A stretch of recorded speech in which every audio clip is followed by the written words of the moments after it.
Doctor Shyama Prasad Mukherjee research foundation के director Vinay Singh ji हमारे साथ हैं। उनसे हम बातचीत करेंगे बिहार चुनाव के नतीजों को लेकर। हम देख रहे हैं कि जो सोचा था वैसा ही हो रहा है। अगर एग्जिट पोल की मैं बात करूं, एग्जिट पोल को बार बार कह रहे थे कि एग्जैक्ट पोल मत मानिए, लेकिन उनसे बढ़ चढ़कर एनडीए के सामने नंबर आए हैं।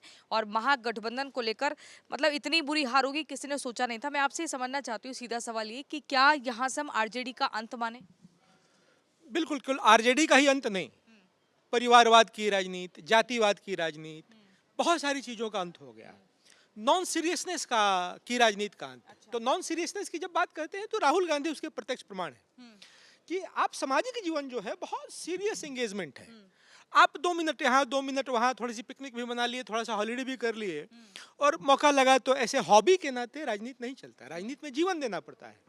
और आप देखिए कि बात हाइड्रोजन बम मुझे लगता है कि जो ऊर्जा है प्रधानमंत्री जी की, और जो रणनीति है अमित शाह जी की, और जो नेतृत्व है नीतीश कुमार जी का, वो हाइड्रोजन बम रहा है जिसने सब कुछ धूल धूसरित कर दिया, सब कुछ मिट्टी में मिला दिया। सारा विपक्ष कुछ नहीं कर पाया उसमें। और मुझे लगता है कि जो हाइड्रोजन बम है, ये देखने वाली बात है कि प्रधानमंत्री मोदी इस उम्र में भी उस ऊर्जा के साथ लबरेज हैं और तरोताजा दिखते हैं, इंस्पायर करते हैं। मोदी फैक्टर लगता है पूरा आपको नतीजों में? बिल्कुल एक बड़ा फैक्टर तो है, और मिक्स है, क्योंकि एनडीए एक कई पार्टियों का समूह मिलकर के लड़ा, कई फैक्टर हैं, लेकिन मोदी फैक्टर उसमें बड़ा फैक्टर है।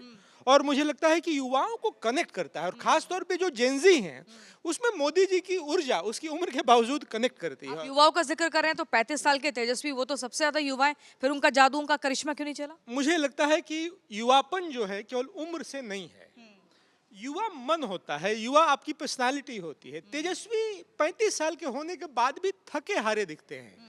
लाख प्रयास करने के बाद भी राहुल गांधी को उनकी पार्टी, उनका जो पूरा मैकेनिज्म है वो युवा नहीं प्रूव कर पाया। वह एक नॉन सीरियस और उब जाते हैं, ऐसा लगता है कि सामाजिक राजनीतिक जीवन से एक समय के बाद। तो युवा मन है, और युवा वह है जिससे यूथ कनेक्ट करता है। और मुझे लगता है कि प्रधानमंत्री जी इस उम्र के बावजूद जो यूथ है, जो इवन जो फर्स्ट टाइम वोटर्स है या उससे भी कम का जो फर्स्ट टाइम कनेक्ट कर पाया, आप ये कह रहे हैं। आप मुझे बताइए कि करोड़ों रुपया खर्च कर दिया तेजस्वी यादव उनकी पार्टी ने, वो सब पैसा तो बर्बाद हो गया, और यहाँ पर तेजस्वी की लॉन्चिंग भी एकदम सफल नहीं हो पाई। बिहार बर्बाद हो जाए उससे अच्छा है कि तेजस्वी यादव का पैसा बर्बाद हो जाए। मैं बार बार कह रहा हूं कि मैं आज स्टूडियो में बोल रहा था कि मैंने आरजेडी में 2 महिला जो नई बच्चियां हैं, नए उम्र के युवा लड़कियां हैं, उनको मैंने प्रवक्ता के रूप में देखा। पढ़े लिखे हैं और बढ़िया से डिबेट करती हैं। मैं घर में बैठ के देखता था तो मुझे लगता था कभी ये मुझे मिलेंगी तो मैं इनको कहूंगा कि तुम्हारी ही उम्र की जो आज डिफेंड कर रही हो कि सुशासन आ जाएगा और विकास हो जाएगा, उनसे भी कम उम्र की थी शिल्पी जैन, जिसका रेप एंड मर्डर हुआ। और मुझे बार बार लग रहा था कि जो एरोगेंस था तेजस्वी यादव का, उसने उस जंगल राज की जो अब तो कई लोगों के मानस में केवल बचा हुआ है, पुराने लोगों को याद है जंगल राज क्या था, मुझे लगता है कि उसको तरोताजा कर दिया। और लोग सहम गए थे जिस तरीके से तेजस्वी यादव का जो बॉडी लैंग्वेज था, उनके समर्थक जिस तरीके से कट्टे बंदूक और गुंडागर्दी की बात करते थे, तो मुझे लगता है कि ये रिपीट हो गया था। ठीक है, मुझे बताओ, लालू अपने दोनों लाल तेजस्वी और तेज प्रताप को जितवाने में, एक अच्छे मुकाम पर पहुंचाने में विफल हो गई क्या?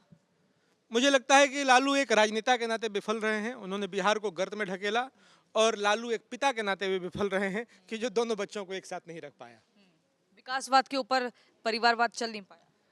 परिवारवाद से आगे की का मैसेज है इस चुनाव में, कट्टा और दुनाली नहीं चलेगा। बिहार में जातिवाद को ठेंगा दिखाया है। और मैं बिहारी होने के नाते कहता हूं आपको, कभी टाइम रहता है तो थोड़ा बहुत जातिवाद कर लेते हैं। बिहार में कहाँ से आप? और टाइम पास है, मैं तो सासाराम से हूँ, टाइम पास कर लेते हैं थोड़ा। लेकिन बिहार जातिवाद नहीं है, जातिवादी नहीं है। उसका प्रमाण मैं बताता हूँ। बुद्ध की जाति नहीं देखी बिहार ने।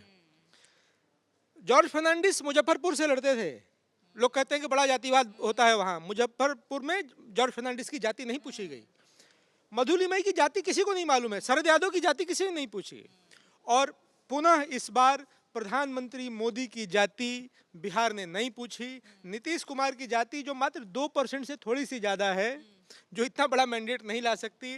बिहार ने उनकी जाति नहीं पूछी, बिहार ने बिहार का विकास सोच के वोट किया, बिहार ने भारत का विकास सोच करके वोट। मतलब बिहार सब जाति चली गई, जो कह रहे थे कि जाति ही नहीं है। बिहार में जाति थी ही नहीं। थी मैं नहीं। तो कह रहा हूँ कि थोड़ा टाइम पास के लिए कभी कभार कर लेते हैं, बिहार जातिवादी कभी नहीं रहा। ठीक है विनय सिंह जी, बहुत बहुत शुक्रिया, आपने महत्वपूर्ण बातों का जिक्र किया और सीधे तौर पर आसान शब्दों में बता दिया कि भाई तेजस्वी की हार के पीछे, महागठबंधन की हार के पीछे मुख्य तौर पर क्या कारण है। मोदी का करिश्मा चला है, युवाओं में आज भी हर दिल में मोदी और नीतीश का जलवा चल रहा है और इसलिए नतीजे उनके पक्ष में है।